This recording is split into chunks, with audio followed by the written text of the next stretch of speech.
오늘 로마서에 보시면은 제일 먼저 나오는 게 하느님께서 우리 편이신데 누가 우리를 대적하겠습니까? 그러면은 이 말을 가만히 들여다보면은 하느님께서 우리 편이신데 누가 우리를 대적할까? 그럼 하느님이 굉장히 강력한 분이라는 걸 갖다 우리가 생각하게 되겠죠. 그죠? 강력한. 그러니까 이 강력한 분이니까 누가 우리를 대적할 수 있는가? 하느님이 나의 뒷밴드, 그러니까 아주 든든한 나를 지켜주시는 강력한 분이시기 때문에 그 누구도 이게. 혹시 여러분들 요즘에 그 미국이 이제 관세를 가지고 이렇게 세상 다른 나라하고 이렇게 협상하는 거 아시죠? 그죠? 근데 다른 나라들이 미국이 뭐 관세를 뭐 100%, 뭐 50%, 25%막 하니까 다른 나라에 깜짝깜짝 놀라잖아요. 그죠? 그러면서도 그 미국에 대적을 할 수 있습니까? 못 하고 있죠. 전부 다 보면은 막 어떻게 하면 잘 보일까? 어떻게 하면은 어쩔 줄 모르고 막 절절 매는 거예요. 그러면은 미국에게 당당하게 그 사람들과 맞서서 자기 목소리를 내려면은 그럼 어떻게 하면 목소리를 낼 수 있겠어요? 미국보다 강해야 될 거 아니에요. 그렇잖아요. 이거 몰라요? 아니, 너무 당연한 거지. 미국보다 더 강력해야지만이 미국에게 큰 소리를 낼 수 있잖아요. 그죠? 그런데 지금까지 전 세계에 있는 나라들이 미국한테 막 이야기할 줄 몰랐어요. 일본도 보면은 그냥 가서 막 도장 다 찍어주고 뭐 그랬잖아요. 그죠? 근데 우리나라는 도장 찍으라니까 도장을 안 찍었어요. 조그마한 나라가 도장을 안 찍는 거예요. 그러니까 이것 봐라. 처음에는 웃었겠죠. 그러니까 처음에 웃어가지고 이것 봐라. 요 조그마한 나라가 우리 도장도 안 찍고 뭐 끝까지 밀고 나가는 거예요. 그래 왜 그렇게 했는가 가만히 보니까 미국이 약점이 많아요. 미국이 왜 약점이 많냐? 자, 지금까지는 전 세계를 이렇게 지배를 했는데 지배를 할 적에 제일 강력한 것이 이제 경제력이거든요. 경제력이고. 그 다음에 뭐냐면은 예를 들어 군대를 파견하려면은 비행기 갖고 군대 파견해보면 몇 명 파견하겠어요. 그죠? 그럼 뭐가 필요하겠죠? 배가 필요하죠. 배에는 한 번 타면은 막 몇천 명 타서 이렇게 옮길 수 있잖아요. 그죠? 그러니까 배가 없으면 안 되는 거죠. 그런데 가만히 보니까 중국은 배를 막 계속 찍어내는 거예요. 너무너무 막 잘 찍어내는 거야. 그런데 미국은 뭐니까 배를 찍어내니까 배를 찍어낼 수 없어. 왜? 옛날에 그냥 다 없애버렸기 때문에. 영향력이 0.1%예요. 0.1%. 전 세계에 미치는 배를 만드는 영향력이 0.1%라는 거라. 중국은 55%고 우리나라가 30%래요. 그러니까 미국이 중국을 견제하는데 중국을 견제해서 이기려면 누가 필요하다고요? 우리나라가 필요한 거예요. 그런데 우리나라는 나라는 조그만한데 그동안에 모든 게 너무너무 잘해가지고 이게 어느 나라도 감히 우리를 뭐라 그러나 함부로 대하지 못하는 그런 나라가 돼버린 거예요. 그러니까 이제 미국에게 큰 소리 치면서 계속적으로 있을 수 있었던 것들이 바로 우리가 그런 어떤 첨단 무기라든 첨단 기술을 이걸 가지고 있었기 때문에 미국을 대적할 수 있었던 거죠. 그래서 어제 이야기를 들었죠. 여러분들 뉴스 들었죠? 어제 비로소 타결이 된 거예요. 근데 그 타결이 됐는데 뭐냐면 우리나라가 유리한 방향으로 미국이 유리한 게 아니고 우리나라가 유리한 방향으로 된 거예요. 그 조그만 나라가 일본은 있잖아요. 예를 들어서 뭐 이렇게 투자를 했는데 9대 1로 9는 미국이 가져가고 1은 일본이 가져가는데 우리는 5대 5를 한 거야. 이 조그만 나라가 자 이렇게 그런 어떤 우리나라는 왜 그러냐면 일본은 그런 조선이라든지 반도체라든지 뭐 이렇게 이런 게 없어. 우리나라는 그게 튼튼한 거예요. 그러니까 미국이 가지지 않는 거 그걸 우리가 다 가지고 있는 거예요. 그러니까 미국이 오히려 조급해 가지고 이번에 와서 우리나라한테 핵 잠수함도 만들어라 그렇게 하면서 이제 우리나라를 갖다 이렇게 많이 해준 거예요. 어쨌든 제가 지금 말씀드리는 그게 아니고 이렇게 든든하면은 뒷배경이 있으면은 그러면은 꿀릴 게 없다. 누구에게도 떳떳하게 말할 수 있는 거죠. 그런데 이제 많은 것이 약점이 잡히면은 말하기 어려운 거죠. 우리가 보면은 죄를 많이 지으면은 왠지 모르게 위축되죠. 그렇지 않습니까? 죄를 지면 왠지 모르게 위축되는 거예요. 근데 내가 죄를 안 짓고 참 성경도 많이 읽고 그다음에 뭐 아는 것도 많고 뭐 이렇게 하면은 자기도 모르게 이렇게 되는 거예요. 그렇게 되면 안 되겠지만은 영적으로 풍부한 삶일수록 겸손해야 되겠지만은 그러나 어쨌든 모르게 자신감이 있을 거 아니에요. 그죠? 그런 거죠. 그래서 오늘 여기서 보면은 하나님이 우리 편인데 누가 우리를 대적하겠느냐? 그래 하나님이 엄청난 분이에요. 세상을 창조하신 분이고 그리고 창조했을 뿐만 아니라 우리의 죽음과 삶을 다 지고 계시는 그런 분이 하나님이니까 그런 분을 만약에 내가 뒤에 나의 그러니까 후원자를 모시고 있다면은 우리는 세상에 들어올 게 없겠죠. 그죠? 근데 우리는 사실 그렇게 하고 있는데도 그 믿음이 약한 거예요. 아, 정말 하나님이 나를 저렇게 해주실까? 그렇게 해주실까도 알면서도 또 안 되는 뭐냐면은 세상에 살다 보니까 약하잖아요. 내 몸이 약해지잖아요. 마음이 약해지고 그러니까 우선 이제 내 몸이 약하니까 그러니까 이제 거기에 따라가기 바쁜 거죠. 하느님은 존재하시면서 나를 큰 뒷배경이 되고 있음에도 불구하고 내가 내 몸이 먼저 따라가기 때문에 거기에 먼저 타협을 하는 그런 경향이 있는 거죠. 여러분들 로마서 8장 지금 오늘 여기 로마서의 8장이잖아요. 지금 계속 8장이 나오는데 로마서 8장은 성령의 책이다 할 정도로 굉장히 성령에 대한 것이 많이 있어요. 로마서에. 그래서 이제 그리스도인으로서 우리가 세상의 악과 싸움에서 패배하지 않고 지속적으로 싸움을 이겨갈 수 있기 위해서는 바로 이 성령께서 이 싸움을 이끌어 주실 때 우리는 이길 수 있는 거죠. 그래서 지속적으로 만약에 이 싸움을 이끌어가기 위해서는 바로 성령께서 싸움을 이끌어 주시기 때문에 우리가 갈 수 있고 그래서 이제 사도 바울께서요 예수님께서 이미 돌아가시기 전에 성령에 대해서 말씀해 주셨어요.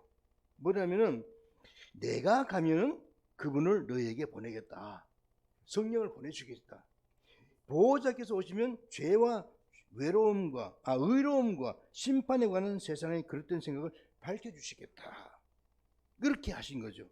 그래서 예수님께서는 성령의 힘으로 죽음을 통하여 세상에 생명을 주셨다. 그렇게.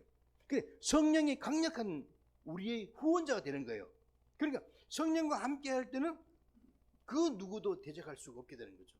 그래서 사도 바오로가 이 성령을 모시고 성령과 함께 자기의 어떤 사도직을 했기 때문에 강력하게 나갈 수 있었던 것이죠. 자, 여기 보시면은요, 이렇게 그리스도인들이 하나님의 뜻에 따라 살고자 하면은 성령께서 그들에게 함께 해주시면서 그들을 지켜주실 것이다. 이게 이제 왜냐면은 예수님께서 말씀해 주셨어요. 예수님이 떠나시기 전에 우리에게 성령을 너희들 보내주시겠다. 성령께서 오시면 그렇게 해주겠다. 그렇게 했거든요. 보세요. 우리가 성령 강림 대축일 있잖아요. 그죠? 그 성령 강림 대축일을 맞고 나서 제자들이 예수님을 배반하고 도망가고 막 이렇게 했던 제자들 있잖아요. 그죠? 그런 제자들이 성령 강림을 막 맞고 나서부터 어땠습니까?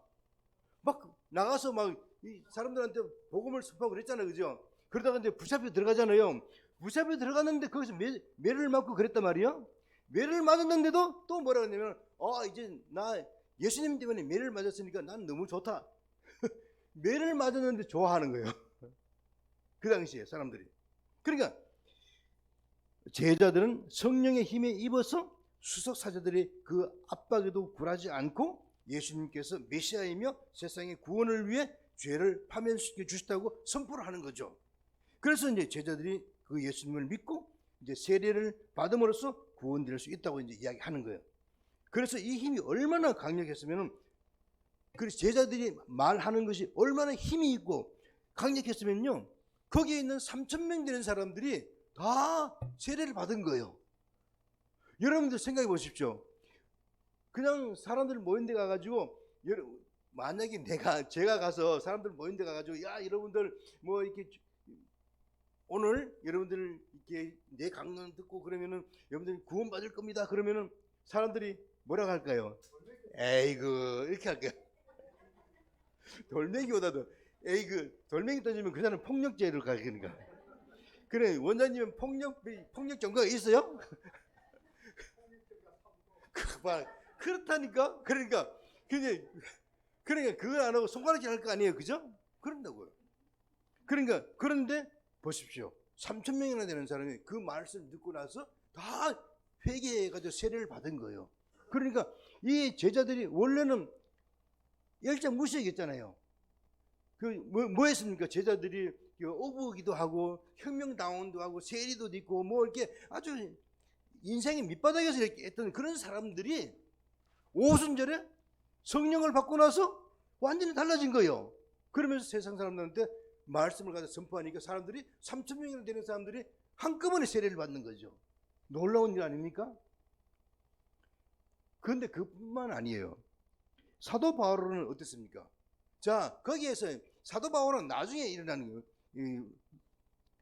사도행전 9장에 나타나는 것이고, 그 전에는 이제 오순절 때 그때 이제 뭐 제자들이 나와가지고 이제 사도들이 복음을 선포했잖아요. 사도 바울은 어땠습니까? 사도 바울은요, 자기의 이 복음을 선포하기 위해서 기꺼이 자기의 이 아픔과 슬픔을 다 내놓은 것이에요. 한번 들어볼까요? 뭐라고 했는지?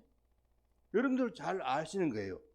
나는 수고도 많이 하였고 옥살이도 많이 했으며 매질도 더 지독하게 당하고 죽을 고비도 자주 넘겼다. 뭘 하면서? 복음을 선포하는 중에 그렇게 했다는 거예요. 그냥 먹고 살고 뭐 이렇게 하기 위해서 하다가 이렇게 한 것이 아니고, 복음을 선포하다 보니까 뭐라니, 마흔에서 하나를 뺀 매를 유다인들에게 5차례나 맞았다. 그리고 채찍으로 맞은 것이 3번, 돌질을 당한 것이 1번, 파손을 당한 것이 3번, 밤낮으로 꽃밭 깊은 바다에 떠다니기도 했습니다. 자주 여행하는 동안에 강물의 위험, 강도의 위험, 동족에서 오는 위험, 이민족에서 오는 위험, 고을에서 겪는 위험, 광야에서 겪는 위험, 바다에서 겪는 위험, 거짓 형제들에서 겪는 위험이 뒤따랐다. 그리고 수고와 고생과 잦은 밤샘, 굶주림과 목마름과 잦은 결식, 추위와 헐벗음에 시달렸다. 뭘 하기 때문에? 복음을 선포할 때 이런 상황이 됐는데도 불구하고 사도 바울은요, 오히려 이런 상황 속에 놓인 것을 기뻐했던 거예요. 아까 그랬잖아요. 사도들이 그 복음을 선포하는데 그 수석 사제들이 제자들을 끌고 가서 감옥에 가두면서 매를질했잖아요, 그죠? 매질했을 적에 제자들이 풀려 나오면서 뭐라 했습니까? 나는 이제 복음을 선포할 수 있는 그런 자격을 얻었다. 그러면서 기뻐했다 그랬잖아요, 그죠? 그런 거죠. 옛날에 우리 선조들, 신앙의 선조들이 그렇게 했잖아요. 그걸 끌려가 가지고 매를 맞고도 그래도 뭐 당당하게 이렇게 복음을 전파하고 그랬잖아요. 사도 바울은 어땠습니까? 필리피스에 보면은요, 그 필리피에 가시면은 거기 감옥이 있거든요. 그 필리피에 가가지고 잡혀가가지고 감옥에 있었어요. 감옥도 지금 우리가 말하는 그 좋은 감옥이 아니고 아주 습기가 많고 막 크던 벌레도 있고 그런 안 좋은 상황이에요. 그 속에 들어가서 잡혀 들어갔는데 거기서 노래를 부르고 찬미가를 부르고 있는 거예요. 기도하면서. 무엇 때문에? 바로 이 복음 때문에. 하느님이 함께하니까 이걸 할 수 있었던 거죠. 그렇게 사도 바오로는 그런 삶을 살았던 거죠. 자, 이렇게 엄청난 일을 한 사도 바오로가 뭐라고 말하냐면요, 디모데오가 자기 아들 같았잖아요, 그죠? 그 디모데오에게 이렇게 말합니다. 마지막으로 하는 말이 뭐라고 한번 들어보세요. 나는 훌륭하게 싸웠고 달릴 길을 다 달렸으며 믿음을 지켰습니다. 이제는 정의의 올개관이 나를 기다리고 있을 뿐입니다. 그날에 정의의 재판장이신 주님께서 그 올개관을 나에게 주실 것이며 나뿐만 아니라 다시 오실 주님을 사모하는 모든 사람에게 주실 것입니다. 이렇게 이야기합니다. 사도 바오로가 자기가 아까 그랬잖아요. 굶주림, 그 다음에 강물의 위험, 동족의 위험, 그런 모든 걸 다 겪고 나서 그냥 겪은 게 아니라 복음을 선포하면서 겪은 거죠. 여러분들 보십시오. 여러분들이 자, 그 본당에 나가서 빵을 이렇게 팔잖아요, 그죠? 빵을 팔 때 어떤 사람은 기꺼이 와서 이렇게 도움도 주기도 하고, 어떤 사람은 에이, 또 왔나 뭐 이렇게 하기도 하고, 뭐 별별 사람이 다 있을 거 아니에요. 그런데도 여러분들은 어떻게 합니까? 매주 나가야 되잖아요, 그죠? 왜냐면 나가서 해야지만이 우리가 또 살 수 있으니까. 그렇잖아요. 그러니까 우리는 이것을 하지 않으면 안 되는 것이고, 사도 바울도 마찬가지로 하지 않으면 안 됐던 거예요. 그러니까 강물의 위험, 동족의 위험, 이런 바다의 위험 이런 것들이 있어도 할 수밖에 없었던 거예요. 왜? 자기는 복음을 선포하는 것이 그것이 최고였기 때문에. 그러고 나서 다 끝나고 나서 하는 말이 뭐냐면은 이제는 달릴 길을 다 달렸다. 우리도 주님 앞에서 여러분들이 정말 정성껏 준비해가지고 힘껏 나가서 이렇게 하시고 나서 그 다음에 돌아오셔가지고 한 주 끝나고 나서 돌아오셔서 오늘 할 거 다 했다. 주님 감사합니다. 내가 이런 마음을 가지고 돌아보십시오. 얼마나 뿌듯하게. 그러니까 이 빵을 전달하는 것이 전에 한번 내가 말씀드렸죠. 신부님들은 말씀을 선포한다고 하지만 여러분들은 그 빵 안에 담긴 그걸 가지고 가서 사람들에게 전달하는 거잖아요. 그러니까 여러분들이 진정한 사도로서 나려면 그 빵 자체를 그냥 빵으로 주는 것이 아니라 이거는 내 영혼을 가려서 한 것이다. 내 마음과 나의 모든 믿음을 갖고 여러분들이 가는 것이니까 당당하게 떳떳하게 갈 수 있지. 그럴수록 우리가 모든 것을 갖다가 자세를 바로 해서 간다면요, 우리는 그들에게 동냥하는 것이 아니고 떳떳하게 가서 봐라, 나는 이렇게 그냥 여러분들에게 동냥하러 온 건 아니야. 내가 떳떳하게 일을 해서 당당하게 여러분들이 오는 거야. 그런 어떤 마음을 가지고 간다면요, 우리는 훨씬 더 나가는 것이 보람스럽고 여기 사는 것이 더 보람되다는 그런 것이는 그냥 단순하게 여기서 한번 거쳐가는 곳이 아니고 여기가 말로 나의 집이고 여기가 나를 갖다 살리는 곳이고 정말 주님을 만나는 곳인 그런 것이 되어야 되는 거죠. 그래서 보니까 사도 바울이 그러잖아요. 나는 이제 훌륭하게 싸웠고 달린 걸 다 달렸다. 여러분 그렇게 말할 수 있는 사람 있습니까? 있어야 되는 거죠. 있어야 되죠. 여러분들이 이제 한 주간 다 준비하고 나서 이 본당 갔다 오고 나서 돌아와서 나는 정말 오늘 할 거 다 했다. 원장님 보너스 주세요. 그렇게 해야죠. 왜 그런 말 못하는 거? 아니 원장님 보너스 주세요. 네, 이만큼 엄청 열심히 했어요.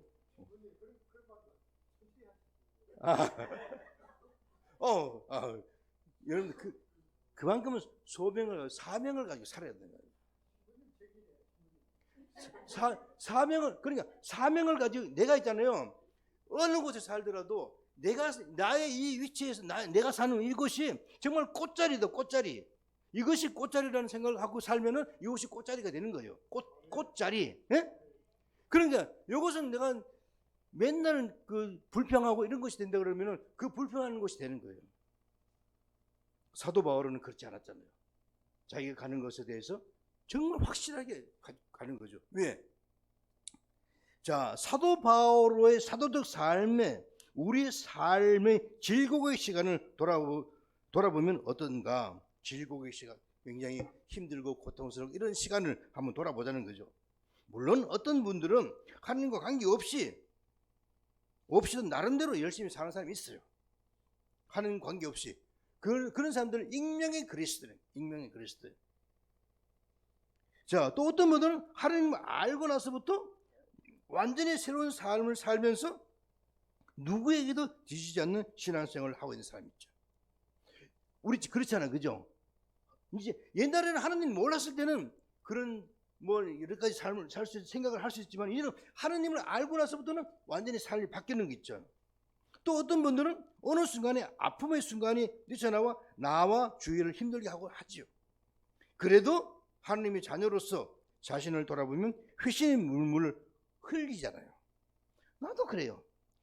나도 막 이렇게 잘난 체 하고 있다가요, 어느 날 갑자기 무언가를 갖다 보면은요, 가슴이 철렁거리고 내가 잘못했지. 그러면서 이제 내 나름대로 이제 눈물은 아니지만은 속으로 이제 좀 마음이 안 좋은 그런 생각을 갖곤 하죠. 그래서 그래도 우리가 하나님의 자녀로서 자신을 돌아보면서 회심의 눈물을 흘린다는 것은요, 가능성이 있다는 거예요. 그게.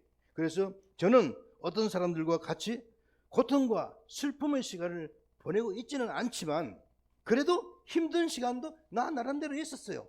여러분들도 힘든 시간이 있었죠? 나도 힘든 시간이 있었어요. 여러분들만 있는 게 아니에요. 나도. 그래, 그 힘든 시간이라는 것은요, 인생의 한 부분의 훈장이라고 해야 돼요. 훈장. 그러니까 어떤 사람은 전쟁을 해가지고 막 그 공로를 세워가지고 그 훈장을 탈 수 있었겠지만, 나는 내 살 한 부분에서 저 사람들이 겪을 수 없는 그런 부분들, 그러나 나는 정당하게 겪은 부분들, 그러니까 나의 그 인생에 있어서 굉장히 아픔을 있었지만, 그러나 그 아픔을 통해서 내가 성장하는 계기가 됐다면요, 그건 나에게 훈장이 되는 거죠. 그냥 아픔으로서 그냥 끝났다면은 그 훈장이 되지 않는 거예요. 그러나 그 아픔이 나를 새롭게 만드는 것이었다면은 그 나에게 훈장이 되는 거죠. 그래서 그 당시에는요, 아픔과 슬픔이 깊어서 힘들어한 적이 한두 번이 아닙니다.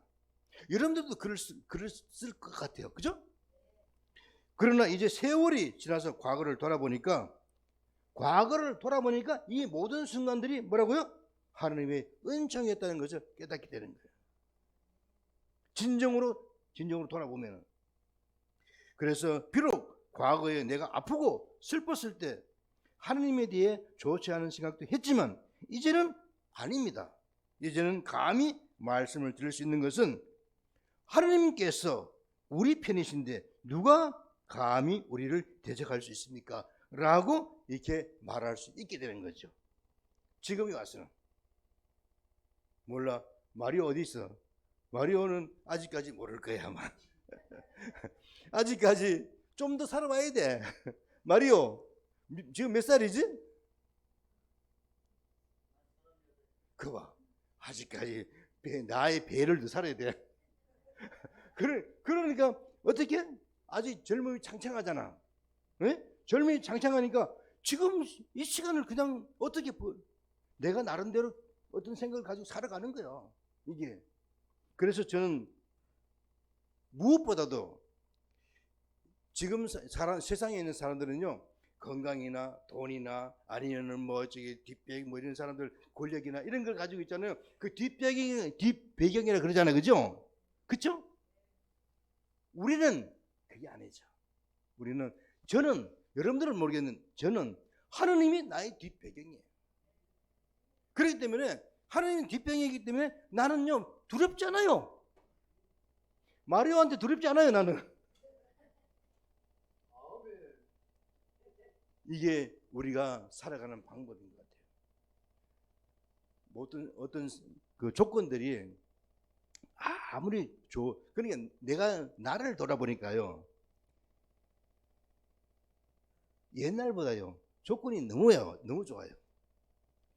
옛날에는 조그마한 그러니까 여러분들 대구에 혹시 아시는 분 계세요? 대구 출신 있어요? 동인동 아세요? 동인동 거기 대구는 옛날에 그 6.25 때 사람들이 막 몰려와가지고 판자촌 갖고 다 여기 살았잖아요, 그죠? 판자촌이 막 많은 곳이에요. 그러니까 골목도 막 아주 비좁고 막 그랬단 말이에요. 그런 곳에서 살 때 그때는 이제 뭐 힘들게 살았으니까 그때는 다 힘들게 살았죠. 나도 힘들게 살았죠. 아주 힘들게 살았기 때문에 그 골방에 앉아가지고 골방에 앉아서 책을 볼 수 있는 것만 해도 감사했었어요. 말이요. 그랬다고. 그런데 있잖아. 지금은 있잖아. 자리를 다 해주고 장소도 말해주고 모든 걸 다 갖춰주고 했는데도 그때만큼 못하는 거요. 왜요? 편해졌다. 편해지니까 게을러지는 거예요. 그 육신이 나의 정신을 이겨버리는 거예요. 그러니까 내가 더 타락되는 거죠. 그래서 우리가 뭐 잘 먹고 잘 살면 최고다, 장땡이다, 뭐 그럴 수도 있겠죠. 그러나요, 그것이 다 아니에요. 잘 먹고 잘 살면은요, 여러분들 실제로 그래요. 내가 오늘 여기 회식을 해가지고 뭐 소고기도 나오고 뭐 막 나와가지고 실컷 먹잖아요. 실컷 먹으면은 오늘 성취접이 있으면은 성취접이 나올 수 있습니까? 못 나와요. 왜? 잠 오는데? 배 터지게 먹었으니까 자야죠. 누워야죠. 그러니까 육신이 그렇게 포화 상태가 된다면은 주님을 만나는 게 더 힘들어지는 거죠. 그러나 옛날에 그랬잖아요. 옛날 성인들 보면은 단식하고 막 극기하고 막 그랬잖아요. 그죠? 그 이유가 있던 것 같아요. 돌아보니까. 지금은 마리오는 모르겠지만은 나는 돌아보니까 이제 그쪽은 알만한 것 같아요. 이제 알만하니까 이제 갈 때가 됐네? 그러니까 우리는 뭐냐면은 여러분들은 아직까지 정말 지금 내가 말하는 거 잘 들어. 그래야지만이 우리는 새롭게. 나는 옛날에 이렇게 말해주는 사람이 없었어. 말해주는 사람이 있었다면은 좀 더 나았을까 생각하지만은 그렇지 않았을 것 같아요. 워낙 게으른 사람이라서. 그래서 저는 다시 한번 우리가 보면은 하느님께서 우리 편인데 누가 우리를 대적하겠느냐. 그렇죠. 우리가 어디 살든지 그건 관계없어요. 어디 산다는 게 중요한 게 아니에요. 정말 하느님을 믿고 있느냐, 하느님이 나의 모든 것이냐, 이것을 우리가 인식하고 있을 때 그때 비로소 나는 모든 것이 달라진다는 거예요. 어떤 사람이 그랬대요. 어떤 사람이 옛날에 내가 서울의 논현동에 있을 때 그때는 교정사모 하시는 분들이 좀 이렇게 오셔가지고 저하고 이야기를 나눌 수 있었어요. 어떤 분이 사형수가 그 골방에 있는데 이제 거기서 이제 그러니까 이제 자기를 이제 마지막으로 가는 그런 시간이잖아요, 그죠? 그 준비하는데 그 사람이 세례를 받고 났어요. 세례를 받고 나서 그 자리를 깔메레 독방이다, 그렇게 깔메레. 그게 무슨 말이냐면은 지금까지는 오히려 그것이 나의 자유를 억압하는 것이라고 생각했는데 세례를 받고 나서 보니까 내가 자유로워졌네. 새로운 존재를 거듭난 거예요. 그러니까 그 뭐냐면 누가 그랬냐? 성령께서 그렇게 해주신 거죠. 내가 세례를 받으면서 하느님 나의 아버지를 모시면서 성령께서 나를 진리의 길을 이끌어준 거예요. 생명의 길을 이끌어준 거예요. 그렇기 때문에 자기 자신을 새로 본 거죠. 장소가 문제가 아니고 어떤 많이 먹고 드는 이런 건 문제가 아니고 내가 정말 진정으로 주님을 알고 있느냐 모르고 있느냐, 여기에 따라서 완전히 달라진다는 거죠. 그래서 제가 한 달 만에, 두 달 만에, 몇 달 만에 왔죠? 2달 만에 오니까 할 말이 많아가지고. 그렇게 해야 되네. 그래요. 예.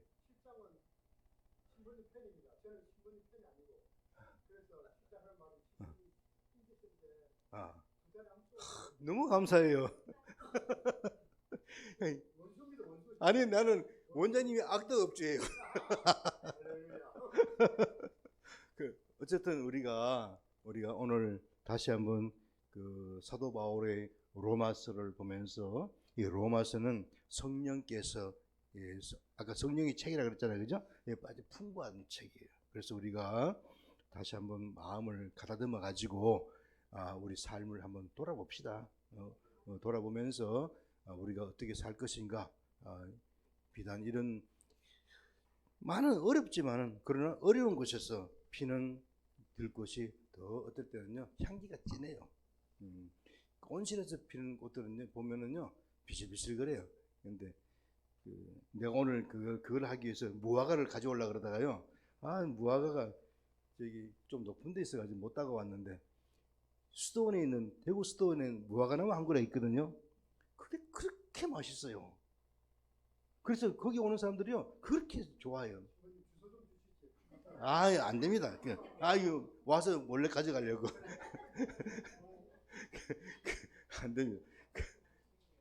그래서 우리가 이런 우리 삶을 다시 한번 돌아보는 오늘 시간이 됐으면 합니다. 성모 울타리 1회 우리 밀빵 보고 계십니다. 이 빵이 참 빵 잘 만들어요. 참 진짜 고소하고 맛있어요. 근데 우리 여기 빵은 내가 먹으면 아무 탈이 없어요. 그래서 좋은 줄 알아요. 여러분들 이 빵 한번 구입해서 드셔보세요. 그러면 아주 건강한 빵. 아이들 요즘 너무 방부제 많이 들어간 빵들 먹으면요 그게 이제 환경 호르몬하고 연결돼갖고 애도 못 낳는 거예요. 그 중고등학교 때 다 망치는 거예요. 이렇게 건강한 빵 귀양 먹일 거 우리 진짜 맛있다. 여러분들 1회 우리밀 전화번호 밑으로 나갈 겁니다. 전화하셔서 택배 주문하시면은 그리고 이거는 받자마자 바로 드셔야 돼요. 왜냐면 한 2, 3일 지나고 나면 바로 곰팡이 나요. 냉장고에 넣으면 또 한 2, 3일은 또 되더라고. 냉동실에.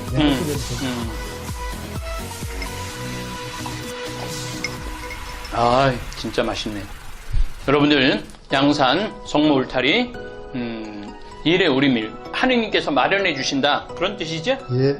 하느님께서 마련해 주신다 그래서 1회 우리밀 빵 많이 애용해 주시기 바랍니다. 맛 좋고 믿음 가는 순수 우리 밀빵